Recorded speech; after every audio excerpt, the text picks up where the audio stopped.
Kasi walang yawe, biruin nyo. O sige, nandun na ho ako. Suspended po ang Lucirilo. Pero nakasaad po sa ano natin is dapat makatarungan, no? Yung interest na ibibigay o yung ibibigay sa inyo, dapat na pagkasunduan. May nagtanong sa akin, Boss Ray, paano kung di sila pumayag kahit 20% na ang ibayad? 4K po hiram ko kay so dapat 4,800 na babayaran ko, pero sa app nila 6K plus na kasi nga 240 a day ang penalty nila. Di ibig sabihin magkakabalanse pa din ako sa account nila. 10 days past due na ako today, November 9, 2024. Sana po mapansin mo, Boss Ray. Salamat po. God bless you at ingat always. Alright, napakagandang katanungan po nito.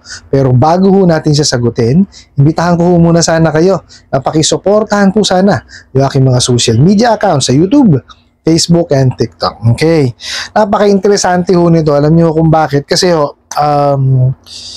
dito ko i-explain regarding ho kasi kung ano yung inilabas po na memorandum, no? Kasi ang BSP ho gumawa na ng ng memorandum regarding ho sa ceiling on interest rate na inadapt din naman po ng SEC. Kasi ganito 'yan. Dahil nga ho suspended ang usury law, no? Ang usury law ho kasi sila po yung nagtatakda ng ceiling sa interest. So nasuspend ho 'yun. So ngayon nung naglabasan po itong mga abusadong online lending apps, so inano siya, tawag dito, sinamantala. Okay? So kaya ho sila, ang ginagawa ho nila, sobra-sobra. Pero ang ayon ho kasi nga sa sa SEC, no, dun sa ating wala naman talagang ceiling, pero dapat kumbaga makatao yung bibigay na interest rate. No, hindi naman yung ginagawa ho ng mga abusadong online lending app sobra-sobra. Biruin nyo sa 7 araw 120 percent. Hindi ho tama 'yun. Di ho ba? So kaya ho napag-isipan ho at nakapag-decide po ang BSP na maglagay ho ng ceiling sa interest rate pagka po ang utang is 10,000 pababa at hindi ho lalagpas ng 4 months. Tapos inadapt din po ito na SEC. Okay. So base ho dito kasi sa message po ninyo, no, 20% na yung ibibigay nyo. Willing kayo magbigay ng 20%. So para humano yung put into context yung yung 20%, yung nahiram po ninyo is 4,000. Ngayon po, ang 20% kasi ng 4,000 is 800. So, magbabayad kayo ng 4,800. Ngayon, ang sabi nyo nga is, pero ang nakalagay sa app is 6,000. Sa kadahilanan po na meron kayong 10 araw na liban or past due. Tapos, sabi nyo nga, 240 a day ang penalty. Bay, grabe naman ho yan. Kasi ayon ho sa ceiling on interest rate ceiling on interest rate ito 5% per month po. Okay? Ano po ba ang 5% ng 4,800? So ang 5% po ng 5,000 po 4,800 is 240. So itong mga bugok na online lending apps na ito, 5% per day. Bay, sobra-sobra naman yan. Hindi naman ho tama yan. Diba? Masyado ng hindi makatao yung ginagawa ninyo. Hindi ho ba? Pero sa ceiling on interest rate, 5% per month. Dito sa mga bugok na online lending apps na to, 5% per day. O talagang aabot ho na 6K yan. Di ho ba? So, ito ho ang gawin po ninyo. So, tama yung gagawin ninyo, no? Actually, sobra pa nga 20% nga ho ibibigay ninyo Di ho ba? So, ganito po. So, 4,000 pesos po, di ba?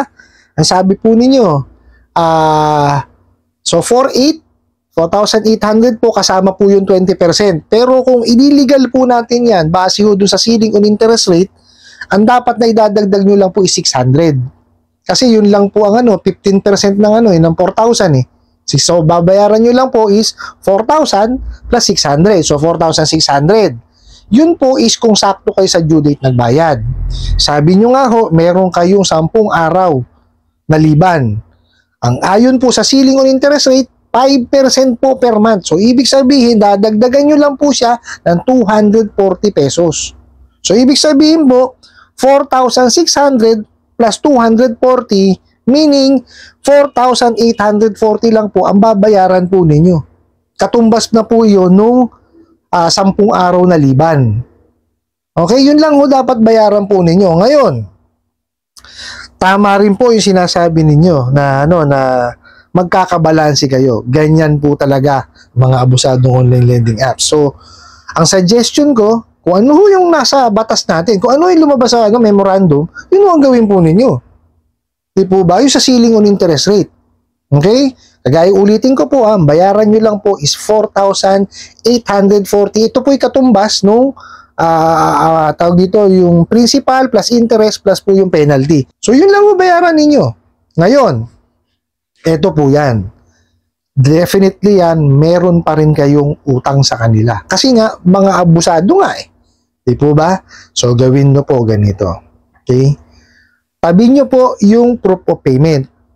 Okay? Pagka naitabi nyo po siya, bago nyo pala siya itabi, picturean nyo muna. Kasi baka mamaya nagbayad ho kayo sa, sa mga payment channels nila na naglalabas po ng thermal paper. Nabubura ho yun eh. So, picturean nyo po para meron kayong digital copy. Okay? Tabi nyo siya. Ngayon, kung nagbayad naman ho kayo sa mga, tawag dito, e-wallet, okay?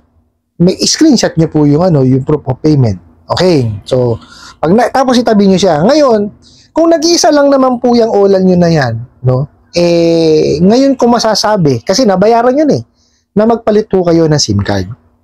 Tapos, bago nyo palitan yung SIM card nyo, bago nyo isaksak doon sa telepono nyo, make sure po yung telepono po ninyo is malinis.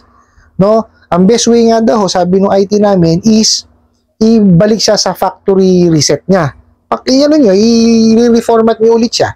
Okay? Tapos, kasi yung malware na inilagay po nila nung dinownload nyo itong mga abusadong online lending apps na to, nasa telepono po, wala sa SIM card. So, kung yung telepono po ninyo ay hindi malinis at sinaksak nyo po yung SIM card, matatawagan pa rin ho nila kayo. Kasi nandun pa rin po yung malware. So, dapat linisin nyo po yun. Okay? Bukod ho dyan, kung hindi nyo naman ho masyadong ginagamit ang social media, mag-log out na lang ho kayo or wag nyo nang gamitin. Okay? O di kaya maghanap po kayo sa ibang mga social media platform kung paano ho nyo ma-secure yung inyong mga social media. Importante po yun. Okay, ngayon, isa pa, yung pong mga nanakaw nila na mga contact details sa inyo, tawagan nyo na po at imensahe at manghingi na kayo ng paumanhin. Sabihin nyo sa kanila na nakahiram po ako sa mga abusadong online lending. Hindi ko naman alam na ganyan ang mangyayari. Most probably po, baka madamay kayo. So, nanghingi na ako ng paumanhin. Pero po, nabayaran ko na siya. Ito yung proof of payment. Kaya lang nga, mga abusado sila, marami pa po silang sinasabi. Sabihin nyo, ikwento nyo sa kanila. Maintindihan mo kayo niyang mga yan. Okay? Yun ho yung mga gawin po ninyo. Ngayon, pagka ho, kasi yan, gagawa ng paraan yan Sabi nga sa inyo, napakaraming oras ho sa buhay ng mga bugok na yan. Ang gagawin niya, maghahanap sa social media yan. Okay, let's say po, nanatagpuan kayo at ginulo pa rin kayo. Okay?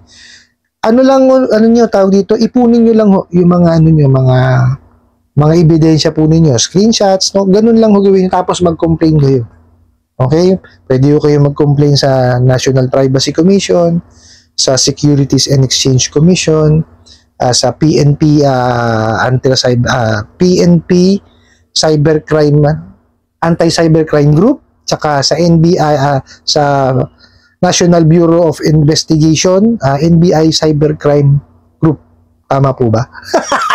Nalilito na si Boss Ray. Saglit, ulitin po natin PNP Anti-Cybercrime Group, tsaka NBI Cybercrime Division. Ayun. Ayan tama natin. Masakit na ulo ko kanina pa ako kasi ako nagtatrabaho. Pasensya na kayo. So, yun ho yung mga po pwede yung mag-file ng ng complaint sa mga ahensya na yun. Kasi po, ang PNP tsaka ang NBI po is nasa kanila po yung technology para matrace yung mga IP addresses, no? Or yung mga SIM cards and even yung phone numbers na ginagamit po nila. So, nasa kanila po yung technology na yon. Now, dahil nga ho regulated ng SEC ang mga lending, no? So, tama lang ho na sa kanila kayo mag-complain. Actually, nasa link po, no, sa aking description box sa YouTube channel ko po yung iMessage. So, yun na po ang gagamitin nyo pagka kayo ay magko-complain. Click nyo lang siya. No, nandiyan na po lahat. So, anything na kailangan nyo po, no, para po sa larangan ng papautang, nandiyan na po siya sa aking description box. I-click nyo na lang siya. Kasi gusto ko hong maarmasan kayo eh. Gusto kong maintindihan nyo po lahat ho ng mga batas, memorandum, no, ahensya na nakakasako po, no, sa pagpapautang at saka sa paniningil. So, importante ho kasi yun, no. So, dito ho, kagaya ng sinabi ko sa inyo, bayaran nyo ho ayon dun sa ceiling on interest rate. Pero po ha, asahan nyo, kukulitin at iaharas pa rin kayo ng mga bugok na yan. Kasi ho, sa libro po nila, hindi pa rin kayo tapos. Okay? Kasi nga, mga abusado yan. Okay? Dahil nga, di ba, sabi ko sa inyo kanina, na-suspended ho kasi ang usury law. So, tawag dito, inabuso nila. So, yun yung nakakuha sila ng pagkakataon, no, na may nakakita sila ng pagkakataon na makapangwalang ya. Kasi pangwalang ya, biruin nyo. O sige, nandun na ho ako. Suspended po ang usury law. Pero nakasaad po sa natin is dapat makatarungan, no, yung interest na ibibigay o yung ibibigay sa inyo, dapat na pagkasunduan. Di ko kagaya ng ginagawa ng mga abusadong online lending apps na yan, na bubulagain kayo. Hindi nyo alam yung nyo eh.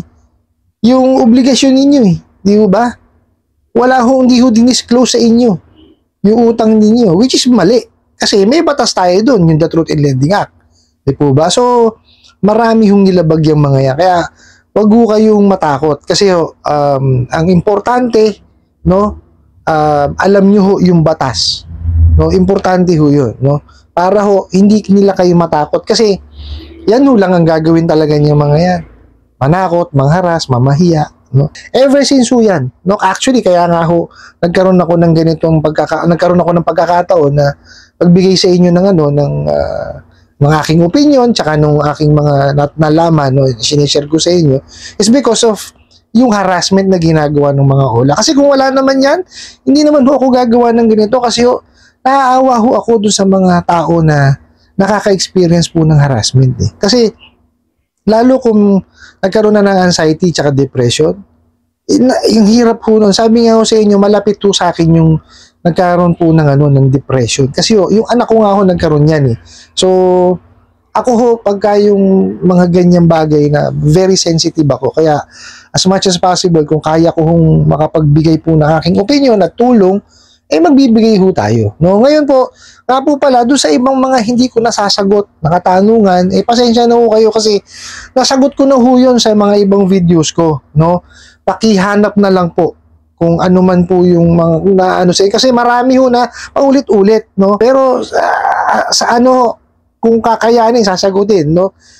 Kasi talagang pinipilit ko siyang isingit, no, sa aking schedule. Although mahirap, kasi nga, may deja vu ako eh. Hindi ho basta-basta lang yung ginagawa natin na nakatambay lang ako, hindi ho. May deja vu tayo, no? So, sana lang ho, nabibigyan ko ng hustisya at nakakapagbigay ho ako ng kahit papano konting tulong sa inyo para maibsan yung nararamdaman niyo po, no, na yung dinudulot ng pangwawalang yan itong mga abusadong online lending apps na ito. Ano po? I hope nasagot ko po itong katanungan na to at sana po yung makatulong. Maraming salamat po sa inyong walang sawang pagsuporta at panonood sa aking mga videos. Maraming salamat po sa inyong pag-like, pag-share, pag-comment at pagtatanong. And kunin ko na rin po itong opportunity na to na imbitahan po sana kayo na pakisuportahan po sana yung aking mga social media accounts sa YouTube, Facebook and TikTok. Hanggang sa muli po. Yun lang.